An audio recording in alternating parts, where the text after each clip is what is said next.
Euh, la notion du client idéal. Alors, pour la petite histoire, moi, quand je suis partie faire présenter mon portfolio à l'école de web designer, eh bien, j'avais pensé à tout, sauf à mon client idéal. Et bah, ça m'a valu de partir, devoir descendre jusqu'à Marseille pour passer le rattrapage de mon examen. Donc bah, ça m'a servi de leçon parce que bah, du coup je peux venir vous en parler. Alors quand on parle du client idéal, c'est à qui vous souhaitez vous adresser en priorité. Bien évidemment, ce n'est pas parce que les gens qui ne font pas partie de votre cible, ça ne veut pas dire que s'ils sont, comment dire, s'ils ne sont pas exactement comme vous voulez, qu'ils ne s'intéresseront pas à votre produit. Pas du tout. Mais c'est important que dans votre démarche marketing, vous ayez déjà une ligne, une cible à viser. Parce que voilà, moi je vois, bah, je suis voilà, avec mon compte pro Sophie Kulinski, création d'internet. Je suis intégrée dans des groupes d'auto-entrepreneurs. Et c'est vrai que des fois, on voit les gens, on sent qu'ils n'ont pas encore travaillé leur marketing. J'ai déjà vu bah, des graphistes. Oui, je fais des flyers, je me présente, je fais des flyers et des logos pour votre entreprise. Mais on sent qu'il n'y a pas de. Voilà, que la personne ne vise pas quelqu'un en particulier.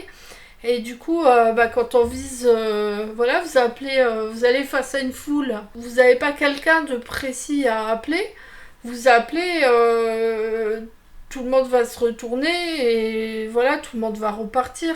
Parce que, en fait, vous n'avez pas dans votre ligne de mire quelqu'un de précis à rappeler. Et c'est quelque chose de fondamental dans le marketing. Donc c'est pour ça que je vous l'ai mis tout au début. Qui est votre cible, quel âge elle a, qu'est-ce qui lui manque en étudiant votre marché, quel vocabulaire utilise-t-il, qu'est-ce qu'il aime, quels sont les endroits qu'il fréquente, etc. Voilà, quel est son niveau de statut social.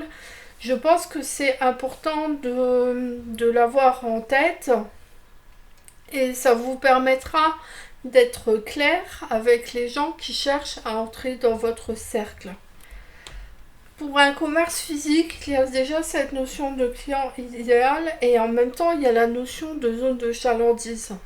À partir du moment où les gens doivent se déplacer, eh bien la contrainte de l'espace, elle est là et il y aura aussi bah, voilà, l'emplacement, la présence de parking, etc. Tout ce qui concerne un commerce physique. Alors pour le commerce en ligne, bah, ça va être un petit peu différent là où on a la notion de l'emplacement. Bah, l'emplacement, là, il est sur Internet. Ça veut dire le référencement. Ça veut dire à quel endroit vous allez vous placer. Essayez d'avoir un maximum de mots-clés pour être placé à l'endroit où vous voulez être. Vu le maximum, en général, bah, c'est mieux d'avoir dans les trois premiers résultats. Mais bon, parfois c'est rare, il faut ruser un peu. Donc un bon ciblage ou une bonne niche est ici primordial.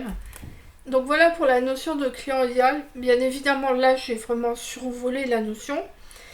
J'ai pas creusé plus que ça. Mais c'est vrai que bah, il faut l'avoir en tête, cette notion. Parce que bah, ça vous permettra d'avoir une bonne ligne, un bon fil directeur pour développer par la suite votre activité.